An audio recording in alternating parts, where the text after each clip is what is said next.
Samajwadi party के leader Abu Asim Azmi ने कहा कि ईडी और सीबीआई की वजह से अखिलेश यादव मुसलमानों का मसला भरपूर तरीके से नहीं उठा पा रहे थे। अबू आसिम आजमी ने हमारे नुमाइंदे से बात करते हुए कहा कि समाजवादी पार्टी आइंदा महाराष्ट्र असेंबली इंतखाबात में 12 सीटों का मुतालबा करेगी। जी, आज हमारे साथ मौजूद हैं अबू आसिम साहब। समाजवादी पार्टी के एक बहुत बड़ा चेहरा है महाराष्ट्र में। महाराष्ट्र में क्या पूरी भारत में एक पहचाने हुए नेता हैं। पुणे में आए हुए हैं। आपका खैर मकदम है साहब। और कुछ सवालात हैं आवाम के जो आपसे पूछना चाह रहे हैं। एक तो ये कि समाजवादी पार्टी यूपी में एक बहुत बड़ी पार्टी रही है। महाराष्ट्र में आप उसको पूरी तरह इस्टेब्लिश क्यों नहीं कर पाए, जबकि जिम्मेदारी आपके ऊपर थी? ऐसा है कि समाजवादी पार्टी अभी तक जो है ना ये है स्टेट की, राज्य की पार्टी थी। शरद पवार जी बहुत बड़े नेता हैं, वो यूपी में क्यों नहीं कुछ कर पा रहे हैं? खड़ा किया उन्होंने। बहुत बड़ी बहन जी हमारी दीदी जो हैं नेता हैं देश की, ये महाराष्ट्र में कितनी सीट उनके पास है? नीतीश कुमार की पार्टी भी महाराष्ट्र में है, कितनी सीट उनके पास है? तो मैं समझता हूँ कि इन सारी पार्टियों में मिलाकर समाजवादी पार्टी ऐसी पार्टी जो घर घर तक जा चुकी, पहुँच चुकी है। ये ज़रूर है कि समाजवादी पार्टी में लोग ज़्यादा जुड़े नहीं हैं। हम जिसको लाते हैं ना, हम कोई मराठी भाई को लाते हैं, मजबूत करते हैं, तो जो दूसरी पार्टियां उनको तोड़ लेती हैं। आजकल के कार्यकर्ता लोभी हो गए हैं, लालची हो गए हैं। वो कार्यकर्ता आइडियोलॉजी पर नहीं बल्कि पैसे और पद के ऊपर काम करते हैं, इसलिए पार्टी नहीं बढ़ रही है। MIM जैसी पार्टी यहाँ पर अपना पैर जमा रही है। आप भी एक मुस्लिम फेस थे यहाँ के, क्या दिक्कतें हैं जो पूरी तरह से इस्टेब्लिश, या इस बार इलेक्शन में कितनी सीटें उम्मीद है आपको कि यहाँ पे समाजवादी पार्टी कैंडिडेट खड़े होंगे? देखिए, ऐसा है कि हम वहीं इलेक्शन लड़ते हैं जहाँ हमें लगता है कि हम जीत सकते हैं। हम ज़बरदस्ती कैंडिडेट खड़ा करके 500, 1000, 2000 वोट ले करके उन पार्टियों को जिनके खिलाफ लोग, जो सांप्रदायिक पार्टियाँ हैं जो नफ़रत पैदा करते हैं, उनको जिताना नहीं चाहते हैं। हम वहीं लड़ेंगे चाहे हमारी पार्टी बने या ना बढ़े। समाजवादी पार्टी एक आंदोलन का नाम है, सिर्फ राजनीतिक पार्टी नहीं है कि इलेक्शन लड़े खाली।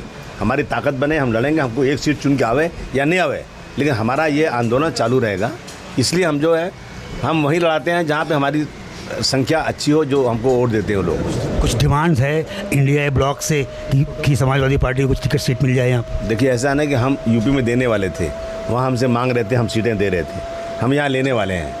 हमने डिमांड कितनी 12 सीटों को डिमांड किया हमने, लेकिन हमारी ज़िद नहीं है। हम 12 सीटें डिमांड करेंगे, बैठेंगे, लेकिन हमारी ज़िद ये है कि देश बड़ा होना चाहिए, पार्टी बड़ी नहीं होना चाहिए। मैं तमाम India alliance, Maharashtra Mahavikas alliance के लोगों को कहना चाहता हूँ कि पार्टी बाद में बढ़ेगी, सबसे पहले देश को बढ़ाना है। देश के संविधान को, देश की जो आत्मा है, देश की जो सेकुलर, उसको बचाना है। समाजवादी पार्टी यूपी में बहुत बड़ा एक तबका, मुस्लिम तबका उसके सपोर्ट में रहा है, हमेशा रहा है, वोट भी देता रहा है, जिताता भी रहा है।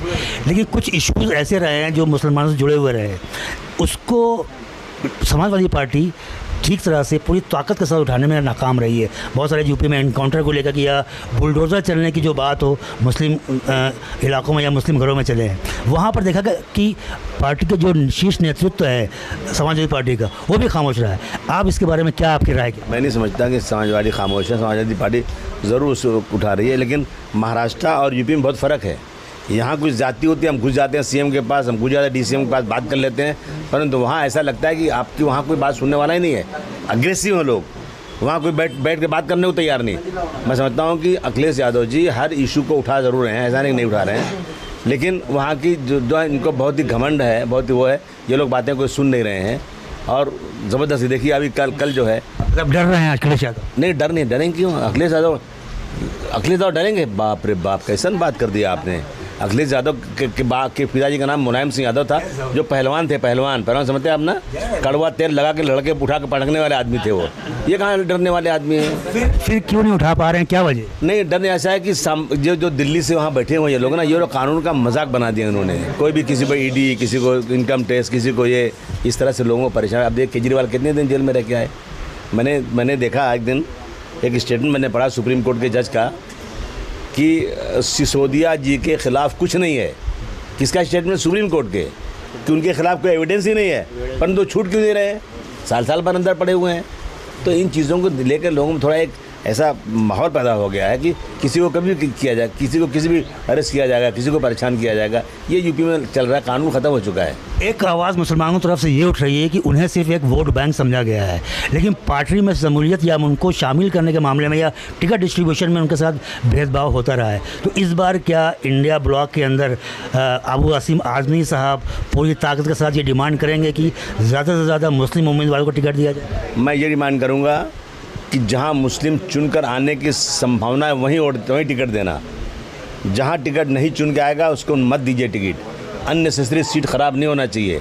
मैं कहूँ कि महाराष्ट्र में 288 सीटें हैं और हमें जो 288 के हिसाब से 12 तो कितना तकरीबन 30 सीटें मिलना चाहिए। अगर 30 सीटें ऐसी हैं, 30 में 40 सीटें भी अगर ऐसी हैं जहाँ पर हिंदू मुस्लिम की एकता से चुन के आ सकते हैं, वो ज़रूर दिया जाए उनको।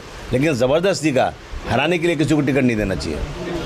ये थे अबू आसिम साहब जिन्होंने अपनी बातें रखी और यहाँ से लेकर यूपी तक की पॉलिटिक्स के बारे में अपनी राय का इजहार किया।